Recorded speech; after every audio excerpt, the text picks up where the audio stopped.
দায়িত্ব গ্রহণের পর অন্তর্বর্তীকালীন সরকার তিনটি বিষয়কে সর্বাধিক গুরুত্ব দিয়েছে: জুলাই আগস্ট হত্যাকাণ্ডের বিচার, একটি জবাবদিহিমূলক ও কার্যকর গণতান্ত্রিক ব্যবস্থায় উত্তরণের জন্য রাষ্ট্র কাঠামোর প্রয়োজনীয় মৌলিক সংস্কার এবং একটি সুষ্ঠু নির্বাচন। জুলাই গণঅভ্যুত্থানকালে তৎকালীন ফ্যাসিস্ট সরকারের নির্দেশে সংগঠিত হত্যাকাণ্ডের বিচার কাজ যথাযথ আইনি প্রক্রিয়ায় এগিয়ে চলছে। ইতিমধ্যে ট্রাইব্যুনাল কর্তৃক একটা মামলার রায় ঘোষিত হয়েছে।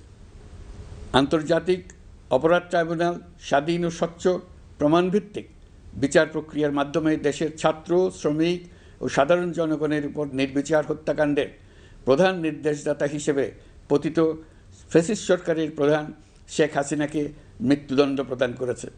যথাযথ আইনি প্রক্রিয়া অংশ হিসেবে অভ্যুত্থানের পর পলাতক শেখ হাসিনা এবং এই মামলার সাজাপ্রাপ্ত অপর আসামি সাবেক স্বরাষ্ট্রমন্ত্রী আসাদুজ্জামান খানকে দেশে ফেরানোর জন্য সরকার আনুষ্ঠানিকভাবে ভারত সরকারকে অনুরোধ জানিয়েছে।